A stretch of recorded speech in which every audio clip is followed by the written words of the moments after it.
আসসালামু আলাইকুম। Channel I সংবাদের এখনকার আয়োজনে সবাইকে স্বাগত জানাচ্ছি। সৈয়দা তারানা তাবাসসুম। বিস্তারিত সংবাদের শুরুতেই জানিয়ে দিচ্ছি ফ্রেশ আটা ময়দা সুজি সংবাদ শিরোনাম। রাজবাড়ীতে পদ্মা নদীতে যাত্রীবাহী বাস ডুবির ঘটনায় ২৬ জনের মরদেহ উদ্ধার। কুমিল্লার সড়ক দুর্ঘটনায় একই পরিবারের ৪ সদস্য সহ ৫ জন নিহত। জুলাই গণ অভ্যুত্থানে হত্যা মামলায় ডিজিএফআইয়ের সাবেক মহাপরিচালক মামুন খালেদ ৫ দিনের রিমান্ডে, ক্ষমতার অপব্যবহার এবং ষড়যন্ত্রেরও অভিযোগ। নতুন ভোটার তালিকায় হবে ঢাকা সিটি কর্পোরেশনের নির্বাচন। স্থানীয় সরকার নির্বাচনে পোস্টাল ব্যালটের বিপক্ষে বিএনপি জানালেন দক্ষিণ সিটির প্রশাসক। এবং বীর মুক্তিযোদ্ধাদের সম্মাননা ও একাত্তরের চেতনা নতুন প্রজন্মের মাঝে ছড়াতে রাজধানীতে বর্ণিল আয়োজন। স্বাধীনতার প্রকৃত চেতনায় দেশ পুনর্গঠনের তাগিদ।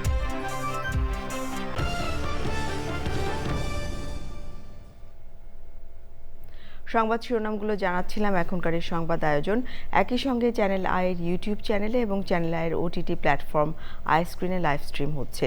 এবারে পুরো সংবাদ। রাজবাড়ীর দৌলতদিয়া ঘাটে পদ্মা নদীতে বাস পড়ে দুর্ঘটনায় নিহত বেড়ে ২৬ জনে দাঁড়িয়েছে। নিহতদের পরিচয় শনাক্তের পর মরদেহগুলো স্বজনদের কাছে হস্তান্তর করা হয়েছে। এখনও চলছে স্বজন হারানোর আহাজারি। উদ্ধার অভিযান সাময়িক স্থগিত রেখেছে ফায়ার সার্ভিস। এদিকে কুমিল্লায় বাসের ধাক্কায় প্রাইভেট কারে থাকা একই পরিবারের ৪ সদস্য সহ ৫ জন নিহত হয়েছেন। এ ঘটনায় এক শিশু গুরুতর আহত হয়ে চিকিৎসাধীন রয়েছে।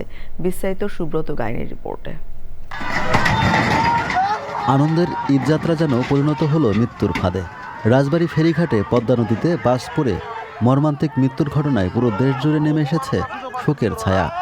এর একদিন পরেই কুমিল্লায় সড়ক দুর্ঘটনায় নিহত হলেন একই পরিবারের ৪ সদস্য সহ ৫ জন। গত বুধবার রাজবাড়ীর দৌলতদিয়া ফেরিঘাটে দুর্ঘটনার পর পদ্মায় ডুবে যাওয়া বাসটি পানি থেকে তোলা হয়। বাসটি উদ্ধারের পর থেকেই মরদেহের সংখ্যা বাড়তে থাকে। প্রতিটি মরদেহ তীরে ভিড়তেই স্বজনদের আহাজারিতে ভারী হয়ে ওঠে চারপাশ। কেউ খুঁজছেন সন্তানের মুখ, কেউ হারিয়েছেন জীবনের একমাত্র অবলম্বন। এখন পর্যন্ত ২৬ জনের মরদেহ উদ্ধার করে স্বজনদের কাছে হস্তান্তর করা হয়েছে। নিহতদের মধ্যে ৮ জন পুরুষ, ১১ জন নারী এবং ৭ জন শিশু রয়েছে। নিখোঁজদের উদ্ধারে চলমান অভিযান সাময়িকভাবে স্থগিত করা হয়েছে। ফায়ার সার্ভিস জানায়, নিখোঁজদের সন্ধানে উদ্ধার অভিযান বন্ধ করা হয়নি, কেবল সাময়িক বিরতি দেওয়া হয়েছে। এদিকে কুমিল্লার কালাকচুয়া এলাকায় ঢাকা চট্টগ্রাম মহাসড়কে দুর্ঘটনায় একই পরিবারের ৪ সদস্য সহ মোট ৫ জনের মৃত্যু হয়েছে। দুর্ঘটনায় একজন শিশু গুরুতর আহত হয়েছেন। বৃহস্পতিবার সন্ধ্যায় স্টারলাইন পরিবহনের একটি বাস প্রাইভেট কারটিকে ধাক্কা দিলে এটি দুমড়ে মুচড়ে যায়। ঘটনাস্থলেই প্রাইভেট কারের চালক মারা যান। হাসপাতালে নেওয়ার পর আরও ৪ জন নিহত হন। নিহতরা হলেন মুফতি আব্দুল মুমিন, তার স্ত্রী ঝর্ণা বেগম, ছেলে সাইফ, মেয়ে লাবিবা এবং প্রাইভেট কার চালক জামাল হোসেন। গুরুতর আহত আরেক ছেলে আবরার হোসেন বর্তমানে হাসপাতালে চিকিৎসাধীন। সুব্রত গাইল, চ্যানেল আই। জুলাই গণ অভ্যুত্থানে রাজধানীর মিরপুরে দেলোয়ার হোসেন হত্যা মামলায় ডিজিএফআইয়ের সাবেক মহাপরিচালক অবসরপ্রাপ্ত লেফটেন্যান্ট জেনারেল শেখ মামুন খালেদকে ৫ দিনের রিমান্ডে দিয়েছেন আদালত। ঢাকার মেট্রোপলিটন ম্যাজিস্ট্রেট মোহাম্মদ সিদ্দিক আজাদ বৃহস্পতিবার এই আদেশ দেন। মামলার তদন্তকারী কর্মকর্তা আসামিকে আদালতে হাজির করে ৭ দিনের রিমান্ড আবেদন করেন। শুনানি শেষে আদালত ৫ দিনের রিমান্ড মঞ্জুর করেন। বুধবার রাতে মিরপুরের বাসা থেকে তাকে গ্রেফতার করে ডিবি। গত বছরের মে মাসে দুদকের আবেদনে শেখ মামুন খালেদ ও তার স্ত্রীর বিদেশ যাত্রায় নিষেধাজ্ঞা দেন আদালত। শেখ মামুন খালেদ ২০১১ থেকে ২০১৩ পর্যন্ত ডিজিএফআইয়ের মহাপরিচালক ছিলেন। ২০০৭-৮ সালে সেনা নিয়ন্ত্রিত তত্ত্বাবধায়ক সরকারের সময় তিনি ডিজিএফআইয়ের কাউন্টার ইন্টেলিজেন্স ব্যুরোর পরিচালক ছিলেন। তার বিরুদ্ধে ডিজিএফআইকে রাজনৈতিক কাজে সম্পৃক্ত করা, জলসিঁড়ি প্রকল্পের কোটি কোটি টাকা আত্মসাৎ, ১০০ বিঘা জমি দখল, ক্ষমতার অপব্যবহার ও ষড়যন্ত্রের অভিযোগও রয়েছে। যে আওয়ামী লীগ, যুবলীগ ও ছাত্রলীগ সন্ত্রাসীরা যেভাবে গুলি করে সেখানে মানুষকে হত্যা করেছে, তার মধ্যে একজন মোহাম্মদ দেলোয়ার হোসেন একজন আন্দোলনকারীকে হত্যা করা হয় গুলি করে। এই মামলা তদন্ত করতে গিয়ে তদন্তকারী কর্মকর্তা আজকে যে আসামি শেখ মামুন খালেদ, তার সম্পর্ক, তার এখানে সহযোগিতা এবং তার নির্দেশ এবং তার সংশ্লিষ্টতা সম্পৃক্ততা পায় সেজন্য তাকে এই মামলায় তদন্তের স্বার্থে তাকে গ্রেপ্তার করে 7 দিনের রিমান্ড প্রার্থনা করেন। ইসির সবশেষ ভোটার তালিকায় গরমিল আছে বলে অভিযোগ করেছেন ঢাকা দক্ষিণ সিটি কর্পোরেশনের প্রশাসক মোহাম্মদ আব্দুস সালাম। তাই ভুলে ভরা পুরনো ভোটার তালিকা নয়, নতুন ভোটার তালিকায় ঢাকা সিটি কর্পোরেশনের নির্বাচন হতে হবে। স্থানীয় সরকার নির্বাচনে বিএনপি পোস্টাল ব্যালটের বিপক্ষে বলেও জানান তিনি। শিগগিরই এ নিয়ে ইসিকে চিঠি পাঠানো হবে বলে জানিয়ে তিনি বলেন, 18 মাসের লুটপাটে দক্ষিণ সিটির রাজকোষ প্রায় শূন্য। রিপোর্ট সোমা ইসলামের। বাংলাদেশে মোট সিটি কর্পোরেশন 12টি। 2011 সালের 29শে নভেম্বর 129 বর্গ কিলোমিটারের একক ঢাকা সিটি কর্পোরেশনকে 2 অংশে ভাগ করা হয়। 2020 সালের ভোটার তালিকা অনুযায়ী 2 সিটির ভোটার 54 লাখের বেশি। নির্বাচনী আইন অনুযায়ী মেয়াদ শেষ হওয়ার 6 মাসের মধ্যে নির্বাচনের বিধান রয়েছে। ঢাকা 2 সিটির সর্বশেষ ভোট হয়েছিল 2020 সালের 1 ফেব্রুয়ারি। 12 ফেব্রুয়ারি জাতীয় নির্বাচনের পর ইসি জানিয়েছিল জুনে হবে ঢাকার 2 সিটির ভোট। তবে ঢাকা দক্ষিণের প্রশাসক আব্দুস সালাম বলছেন, পুরনো নয়, নতুন ভোটার তালিকাতেই হতে হবে নির্বাচন। জাতীয় নির্বাচনের মধ্যে আমরা যে দেখলাম যে ভোটার তালিকায় অনেক ভুল ত্রুটি, অনেক পক্ষপাতিত্ব করা হয়েছে। তো সেগুলোকে ঠিক করা দরকার। যেমন অনেক জায়গায় অনেক হোল্ডিং নাম্বার, আসলে হোল্ডিং নাম্বার এক্সিস্ট করে না, কিন্তু ভোটার তালিকায় হোল্ডিং নাম্বার দিয়ে নাম্বার তারা ভোটার লিস্ট পর্যন্ত করে ফেলছে। আবার অনেক জায়গায় হাউস হোল্ডার যে আছে বাড়ির মালিক, সে নিজে জানে না, কিন্তু তার হোল্ডিং নাম্বারের মধ্যে 50টা 100টা ভোট উঠে আসছে। অর্থাৎ এই ধরনের যে এইগুলো আছে, এর জন্য মনে করি যে আসলে এটা ফ্রেশ একটা ভোটার তালিকা হওয়া দরকার। 5 আগস্টের পর 2 সিটিতে প্রশাসক নিয়োগ করে অন্তর্বর্তী সরকার। 12 ফেব্রুয়ারি জাতীয় নির্বাচনের পর বিএনপি নতুন করে 12টি সিটিতে প্রশাসক নিয়োগ দেয়। দক্ষিণের প্রশাসক জানান, স্থানীয় সরকার নির্বাচনে পোস্টাল ব্যালটের বিপক্ষে তারা। তিনি জানান, বিগত সময়ে সিটি কর্পোরেশনগুলোতে লুটপাট চলেছে। বাজেট না থাকায় বর্ষা মৌসুমে ড্রেনেজ ব্যবস্থা সচল রাখায় বড় চ্যালেঞ্জ বলে মনে করছেন তিনি। পূর্ণ তো নাই, শূন্যই অনেকটা। তো এই জন্য আমরা একটা মাননীয় প্রধানমন্ত্রীকে বলেছি যে আমরা একটা থোক বরাদ্দ চাই। এবং বিশ্বাস করবেন না, আসলে রাজস্ব ইনকাম এমনভাবে ডাউন করে ফেলছে এটা। তারা শুধু এখান থেকে লুটপাট সাক করার চেষ্টা করেছে। পোস্টাল ব্যালটের ব্যাপারে জাতীয় নির্বাচনের সময় আমাদের আপত্তি ছিল, লোকাল নির্বাচনে সেটা হওয়া উচিত না। ভোটের মধ্য দিয়ে দ্রুত জনতার প্রতিনিধি হিসেবে কাজ করার স্বস্তিটুকু পেতে চাইছেন আব্দুস সালাম। এলাকার সাথে আপনাদের সাথে কোনো সম্পর্ক নাই। সোমা ইসলাম, চ্যানেল আই, ঢাকা। এবারে ইরান যুদ্ধের 28তম দিন।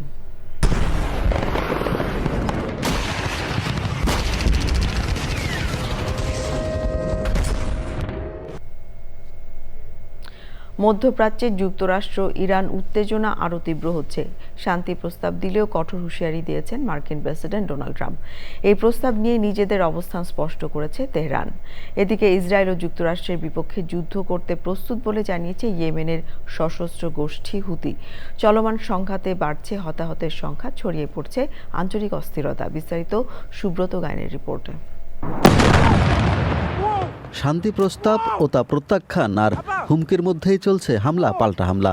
দিন যত যাচ্ছে মধ্যপ্রাচ্যে যুক্তরাষ্ট্র, ইসরায়েল ও ইরানের মধ্যে উত্তেজনা আরও তীব্র হচ্ছে। ইরানকে শান্তি চুক্তিতে রাজি করাতে চাপ বাড়াচ্ছে যুক্তরাষ্ট্র। প্রেসিডেন্ট ডোনাল্ড ট্রাম্প বলেছেন, প্রস্তাবে রাজি না হলে যুক্তরাষ্ট্র হবে ইরানের জন্য সবচেয়ে ভয়ঙ্কর দুঃস্বপ্ন।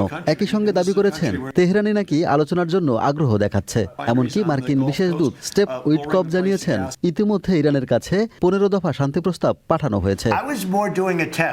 তবে যুক্তরাষ্ট্রের দাবি প্রত্যাখ্যান করেছেন ইরানের পররাষ্ট্রমন্ত্রী আব্বাস আরাকচি। তিনি বলেছেন, তার দেশ যুক্তরাষ্ট্রের একটি প্রস্তাব পর্যালোচনা করছে ঠিকই, কিন্তু সংঘাত নিরসনে কোনো আলোচনার বসার ইচ্ছে তাদের নেই।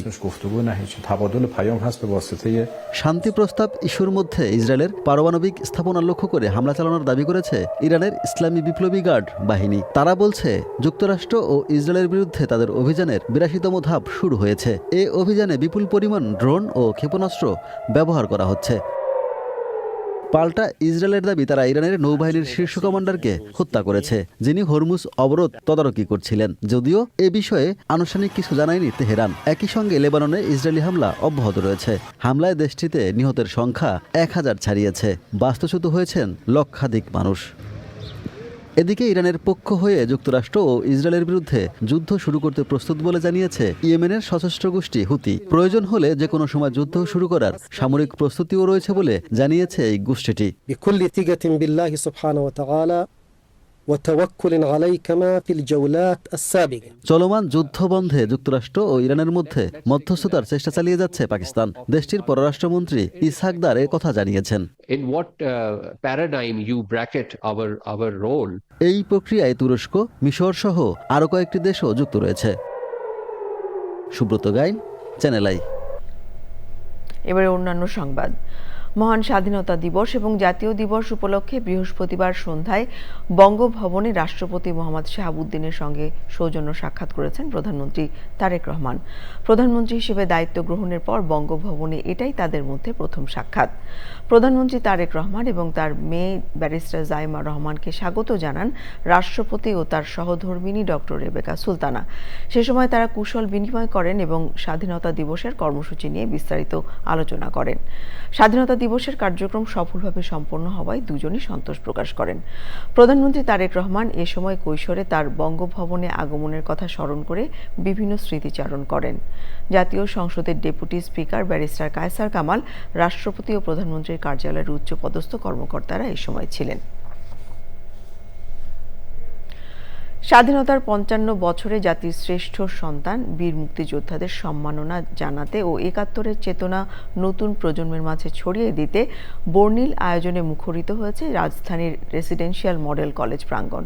সে সময় উন্নয়ন রাষ্ট্রের ধারণা সামনে রেখে স্বাধীনতার প্রকৃত চেতনায় দেশ পুনর্গঠন ও বিনির্মাণের তাগিদ দিয়েছেন মুক্তিযোদ্ধা ও বিশিষ্টজনেরা। আলিমাল রাজির রিপোর্ট। ২৬শে মার্চ ১৯৭১। এই দিনে প্রথম প্রহরে মুক্তি সংগ্রামের যে বীজ বপন হয়েছিল তা আজ মহিরু হয়ে মাথা উঁচু করে দাঁড়িয়েছে বিশ্ব দরবারে।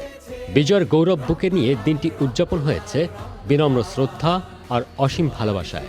লাল সবুজের পতাকায় ভাসছে স্বাধীনতার গৌরব গাথা।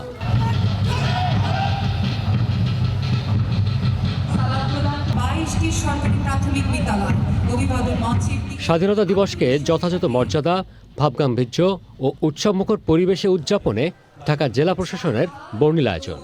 জাতীয় পতাকা উত্তোলন, বিভিন্ন বাহিনী ও প্রতিষ্ঠানের শিক্ষার্থীদের কুচকাওয়াজ আর ডিসপ্লেতে ফুটে ওঠে লাল সবুজের বিজয়গাথা। উঠে আসে সমৃদ্ধ দেশ বিনির্মাণের প্রত্যাশা।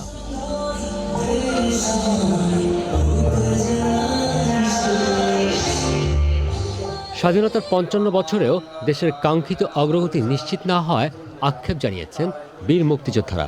আজকের দিনে আমাদের মুক্তিযোদ্ধাদের একটাই শপথ থাকবে যে কোনো অপশক্তি যেন আমাদেরকে নিচু করতে না পারে।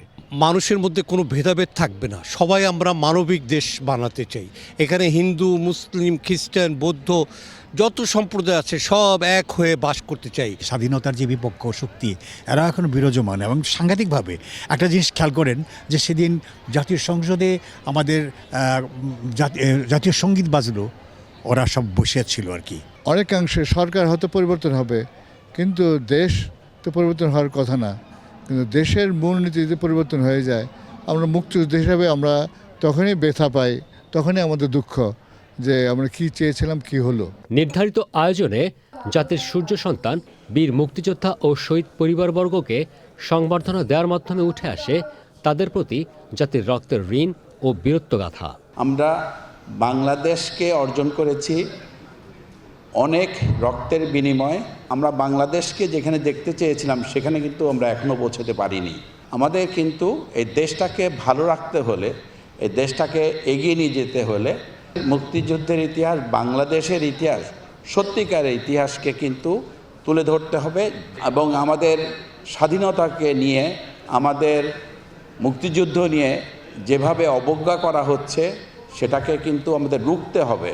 তো আসুন আজকে আমাদের এই স্বাধীনতা দিবসে আমরা অঙ্গীকার করি আমরা যেন সবাই বাংলাদেশটাকে ভালো রাখার জন্য এবং আমাদের যারা আমাদের জন্য আত্মহতি দিয়েছে তাদের আত্মার শান্তির জন্য আমরা যেন এক হই, একসাথে আমাদের এই বাংলাদেশটাকে ভালো রাখার জন্য, বাংলাদেশের ইতিহাসকে তুলে ধরার জন্য আমরা যেন কাজ করি। দীর্ঘদিনের পাকিস্তানি শোষণ এবং বৈষম্য থেকে আমরা মুক্তি পেয়েছি নারীর অধিকার অর্জন করেছি এবং সেই সাথে আমাদের যে সামগ্রিক পরিচয়, সেই পরিচয়টি আমরা আন্তর্জাতিকভাবে বাঙালি হিসেবে বা বাংলাদেশ হিসেবে পেয়েছি। প্রত্যেক মুক্তিযোদ্ধা এবং এখানে যারা বিভিন্নভাবে অবদান রেখেছেন তাদের সামষ্টিক অর্জন হচ্ছে আমাদের স্বাধীনতা, এবং এই স্বাধীনতা এত মূল্যবান এবং আপনাদের এই প্রত্যেকের কন্ট্রিবিউশনটা এত মূল্যবান যে এই ঋণ আমরা আসলে কোনোদিন শোধ করতে পারবো না। বিশ্লেষকরা বলছেন, মহান এই দিনে বিচিত্র বিশেষ আয়োজনই পর্যাপ্ত নয়, বরং স্বাধীনতার প্রকৃত চেতনা ধারণ করে দেশকে এগিয়ে নিতে প্রয়োজন সামাজিক ন্যায় বিচার, গণতন্ত্র ও আইনের শাসন। আলিম আল রাজি, চ্যানেল আই, ঢাকা।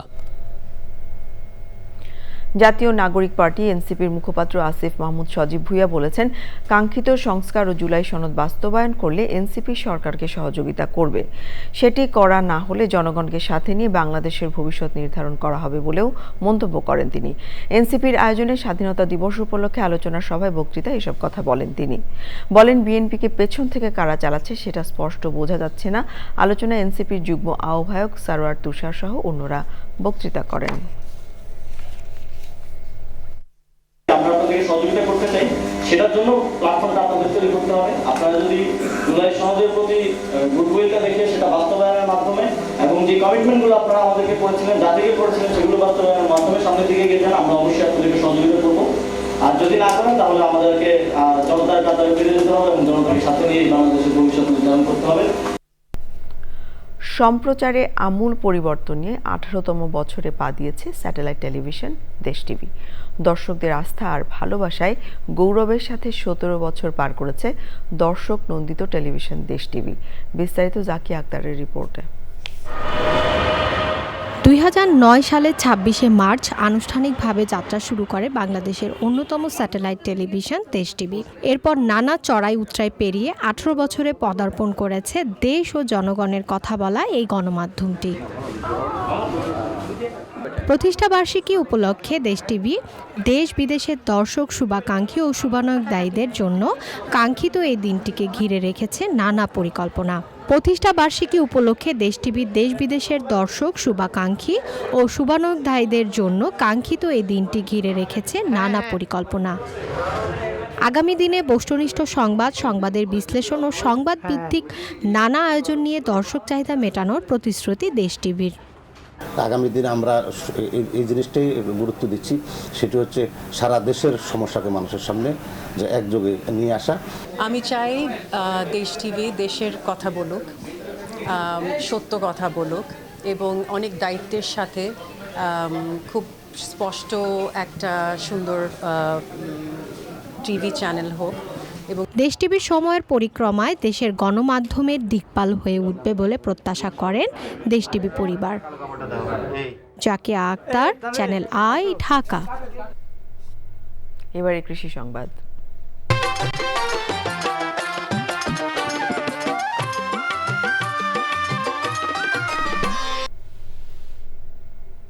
দক্ষিণাঞ্চলের কৃষি সম্ভাবনাময় জেলা বরগুনা আলু উৎপাদনের দিক থেকে এ অঞ্চলের মধ্যে তৃতীয় অবস্থানে রয়েছে জেলাটি।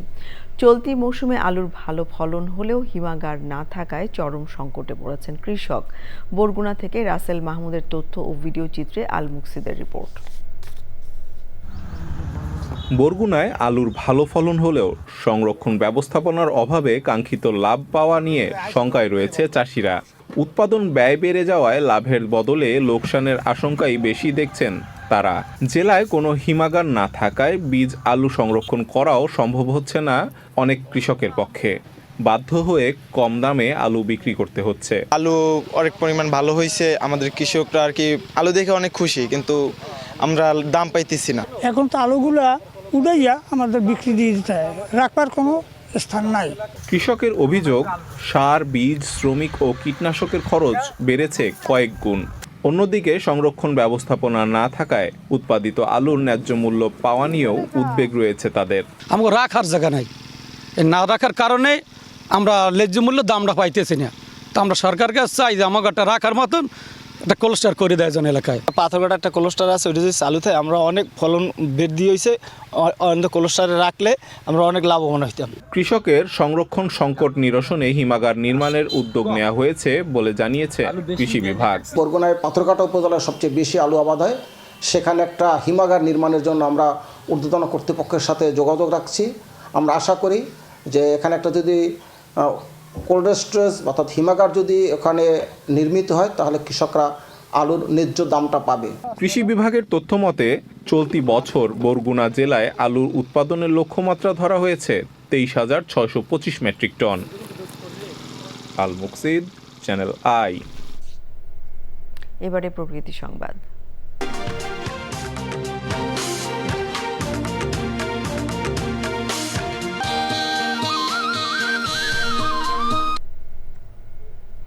পোল্ট্রি খামারের বর্জ্য ব্যবস্থাপনায় অনন্য দৃষ্টান্ত গড়ে উঠেছে উপকূলীয় জেলা ভোলায়। মুরগির বিষ্ঠা থেকে উৎপাদিত বায়োগ্যাস আশপাশের 15টি পরিবার সহ নিজেও ব্যবহার করছেন এক খামারি। এতে যেমন কমছে দুর্গন্ধ ও পরিবেশ দূষণ, তেমনি গ্রামীণ এলাকায় তৈরি হচ্ছে বিকল্প জ্বালানির নতুন সম্ভাবনা। হারুনুর রশিদের তথ্য ও মোহাম্মদ সামিরুজ্জামানের ভিডিও চিত্রে আফরোজা হাসির রিপোর্ট। ভোলার দৌলত খান উপজেলার মেদুয়া ইউনিয়নের একটি পোল্ট্রি খামার এখন স্থানীয়দের কাছে উদাহরণ। যেখানে মুরগির বর্জ্য ঘিরে ছিল তীব্র দুর্গন্ধ ও পরিবেশ দূষণের অভিযোগ, সেখানেই আজ সেই বর্জ্যে উৎপাদন করা হচ্ছে রান্নার গ্যাস। প্রায় 2000 লেয়ার মুরগির খামার পরিচালনা করছেন খামারি সগির আহমেদ রাকিব। গ্রামীণ জনোন্নয়ন সংস্থার কারিগরি ও আর্থিক সহায়তায় স্থাপিত বায়োগ্যাস প্লান্টে প্রতিদিনের বর্জ্য প্রক্রিয়াজাত করে উৎপাদন করা হচ্ছে বায়োগ্যাস। আর এখন এই বায়োগ্যাসটা ব্যবহার করার পরে অনেকটাই টেনশন মুক্ত থাকি। বায়োগ্যাস প্লান্টের দ্বারা আমরা এরকম বর্জ্য ব্যবস্থাপনা করলে এই বর্জ্য ব্যবস্থাপনাও এরকম ভালো হবে। গ্যাসের সংযোগটা কমলো, আমি একটু সচ্ছল হলাম। নিজের পরিবারের পাশাপাশি আশপাশের অন্য পরিবারেও সরবরাহ করা হচ্ছে এই গ্যাস। এখন আশপাশ গন্ধ ছড়াচ্ছে না, ওখানে ওই গ্যাস থেকে আমরা নিজেরও রান্না বাড়া করি এবং কি 11 জনকে লাইন আমি দিয়েছি। বায়োগ্যাস প্লান্ট তৈরি করেছে আমাদের আর্থিক এবং কারিগরি সহায়তায়। এছাড়াও আমাদের যে প্রকল্পের যে আরও সদস্য আছে তাদেরকে আমরা এটা পরিদর্শন করাচ্ছি যাতে তারা আগ্রহী হয়। পরিবেশ ভালো থাকে এবং সাথে সাথে উৎপাদন এবং কিছু আয় বেড়ে যায়। আর আমরা এই ব্যাপারে সবসময় পরামর্শ দিচ্ছি। গ্রামীণ জনোন্নয়ন সংস্থাও আমাদের সাথে সহযোগী হয়ে পরামর্শ দিচ্ছে। সংশ্লিষ্টরা বলছেন, পরিকল্পিতভাবে পোল্ট্রি বর্জ্য ব্যবস্থাপনা করা গেলে পরিবেশ সুরক্ষার পাশাপাশি গ্রামীণ অর্থনীতিতেও ইতিবাচক পরিবর্তন আনা সম্ভব। আফরোজা হাসি, প্রকৃতি ও জীবন ডেস্ক, চ্যানেল আই। এবারে খেলার খবর।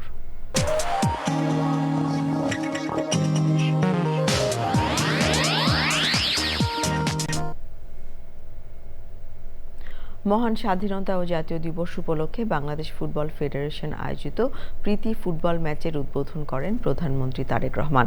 সে সময় তিনি বাংলাদেশের ক্রীড়া জগৎকে পেশাগত রূপ দেয়া এবং বিভিন্ন খেলায় নতুন খেলোয়াড় তৈরি করার উপর গুরুত্ব আরোপ করেন।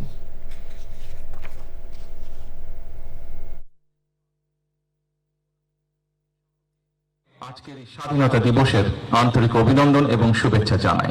আমাদের সরকারের পক্ষ থেকে এবং কিছুদিন আগে বাংলাদেশে যেই প্রত্যাশিত নির্বাচনটি অনুষ্ঠিত হয়েছে, সেই নির্বাচনের সময় আমাদের দলীয় ম্যানিফেস্টো থেকে আমরা বলেছি যে আমরা বাংলাদেশের ক্রীড়া জগতে নতুন প্লেয়ার আমরা তৈরি করতে চাই বিভিন্ন খেলায়, এবং পেশা ক্রীড়াকে প্রফেশনাল রূপ আমরা দিতে চাই।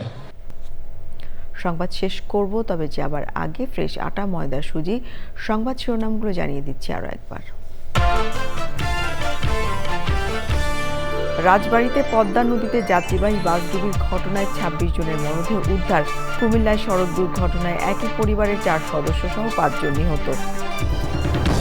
জুলাই গণ অভ্যুত্থানের হত্যা মামলায় ডিজিএফআইয়ের সাবেক মহাপরিচালক মামুন খালেদ 5 দিনের রিমান্ডে। ক্ষমতার অপব্যবহার এবং ষড়যন্ত্রেরও অভিযোগ। নতুন ভোটার তালিকায় হবে ঢাকা সিটি কর্পোরেশনের নির্বাচন। স্থানীয় সরকার নির্বাচনে পোস্টাল ব্যালটের বিপক্ষে বিএনপি জানালেন দক্ষিণ সিটির প্রশাসক। এবং বীর মুক্তিযোদ্ধাদের সম্মাননা ও ৭১-এর চেতনা নতুন প্রজন্মের মাঝে ছড়াতে রাজধানীতে বর্ণিল আয়োজন, স্বাধীনতার প্রকৃত চেতনায় দেশ পুনর্গঠনের তাগিদ।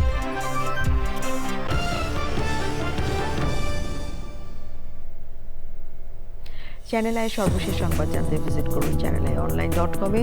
যুক্ত থাকুন আমাদের সোশ্যাল মিডিয়া প্ল্যাটফর্মগুলোর সাথে। এই ছিল আমাদের এখনকার সংবাদ আয়োজন। ধন্যবাদ সবাইকে এতক্ষণ সঙ্গে থাকবার জন্য।